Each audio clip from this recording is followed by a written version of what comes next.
Hello everyone, welcome back to the workshop. So in this video, we're going to take a look at forging this fancy wall cross that you can find over at my website, blacksmithpdfs.com. I'll be cutting these out and they will be for sale. So this is going to be the tutorial of how I would make this fancy little wall cross. Of course, at your own shop, you can make it however you like. So without further ado, let's get into it and get this thing started. Okay, so real quick, I'm going to show you what I'm going to do for a design here on this particular cross.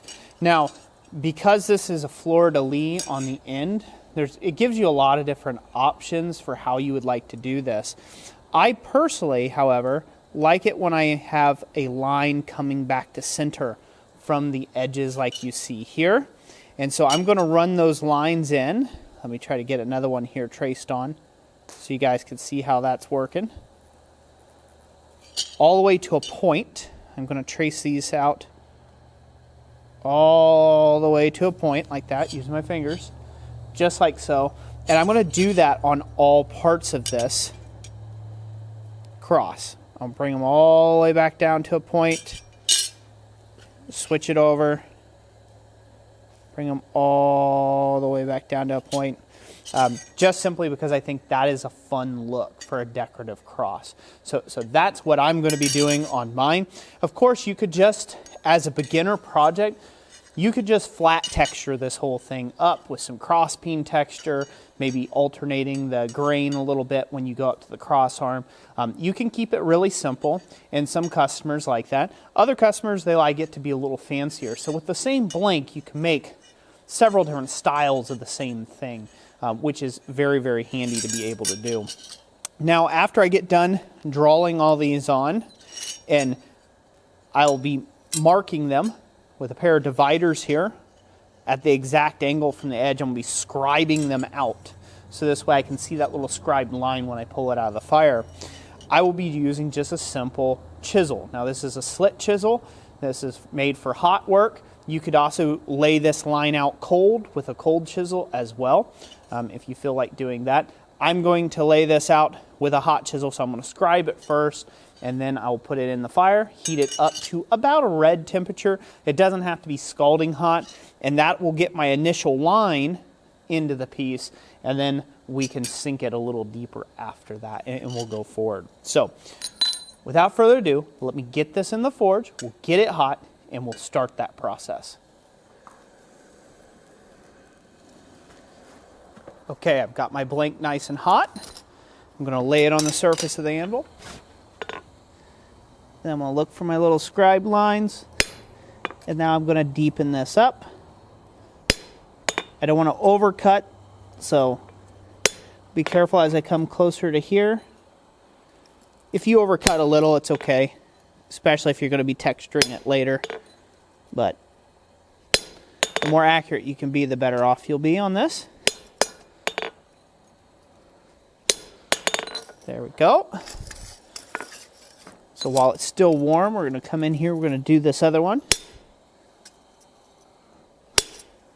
So as you can see, this does not take very long at all to do this. Come in here. Now the ideal here is we're not cutting this deep enough that it's going to end up shearing off.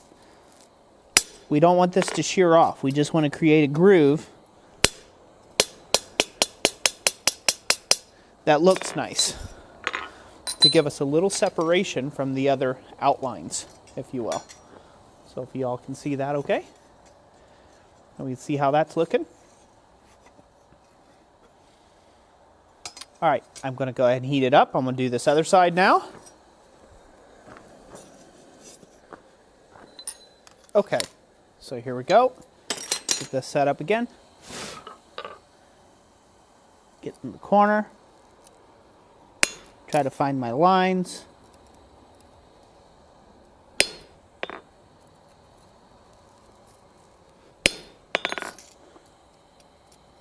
Get in the corner. Try to find my lines.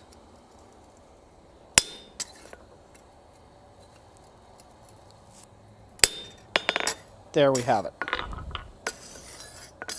And now we'll move on to the back portion, or to the bottom part.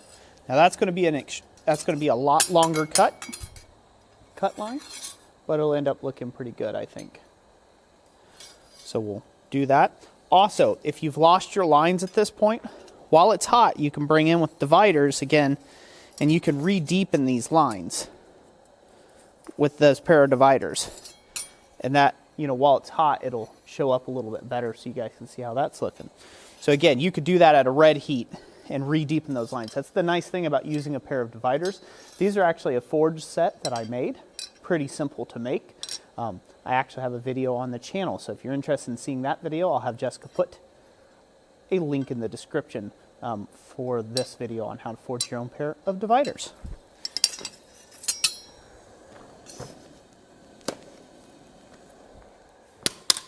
Okay, I hit the record button and it didn't record this last one, so I'll just go over it again real quick, what I was doing.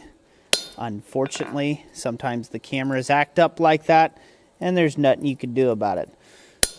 So it's the same as the other sides, just working down the chisel on both sides.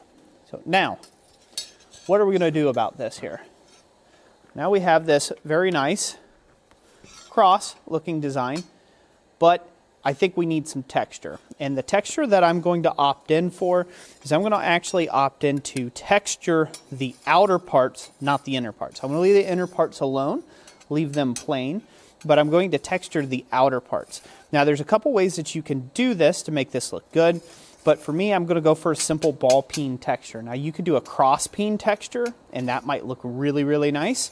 However, I'm just going to do a ball peen texture on this piece right here. Now, the only thing that you need to watch out for is that you don't overhit. You don't want to strike on the part that you're trying to leave alone. So you got to stay well within this line, so this way you do not end up striking on that line. So as long as you do that, this thing's going to really sell the piece, and it's going to look really, really well. So let's go ahead and get this hot and do that now.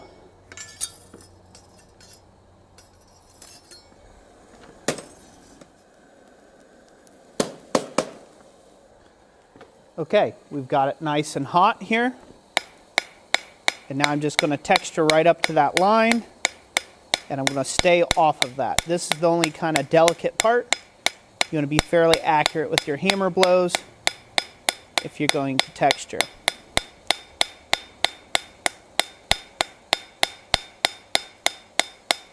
Again, we don't want to end up hitting that line.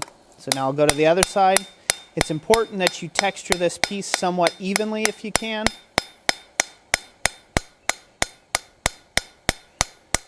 With the same about the same amount of hammer strokes to each side of something, because as you strike on the one side and texture it, it's going to stretch. So just something to keep in mind there.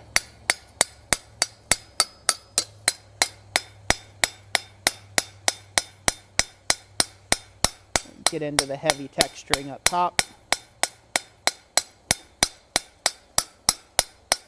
Into the middle. And there we go. We're going to straighten that up. Get it ironed back out flat.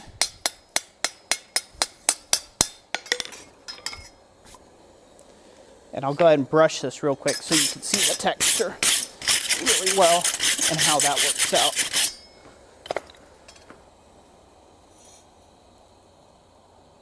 Is that neat or what? So, all right.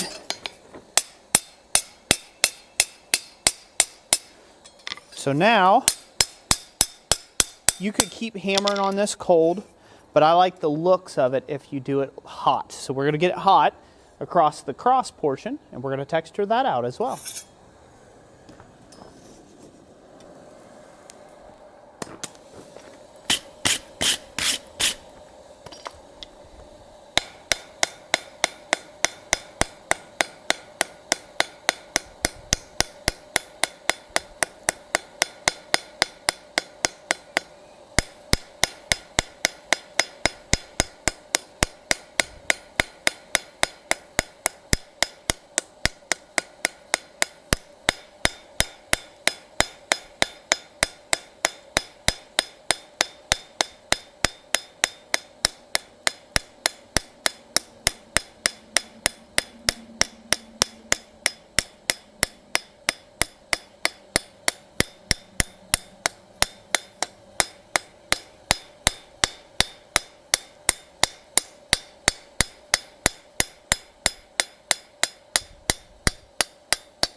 Okie doke.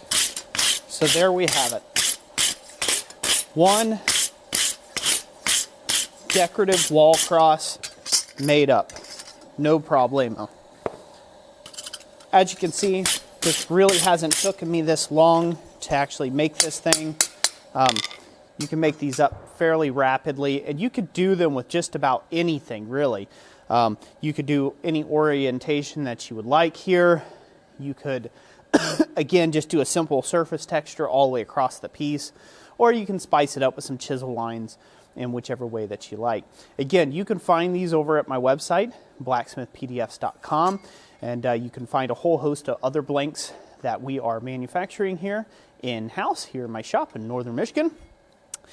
Again, we're cutting these out on the daily there for you all to take and help support you guys out there and your own blacksmithing businesses and things like that. Again, it's a great, quick, easy thing to do.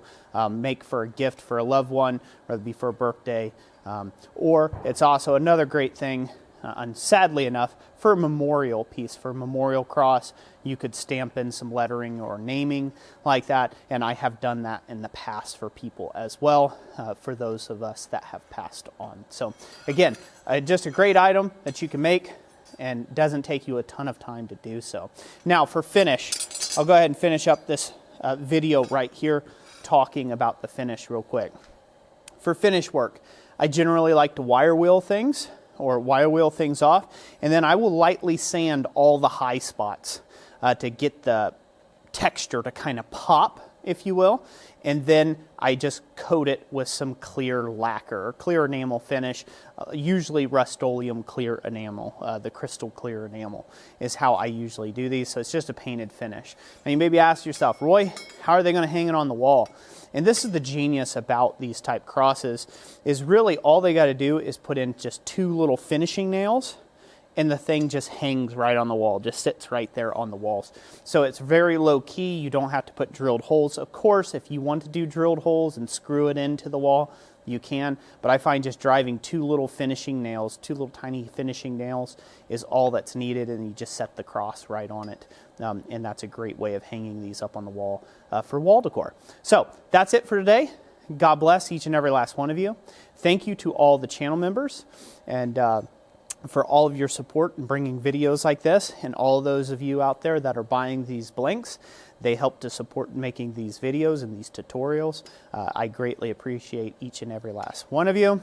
And if you become a channel member, just put a little FYI out there, you get big discounts on these blanks as well over at our website, blacksmithpdfs.com. So that's it for today. God bless you. We'll catch you on the next one. Thanks for watching.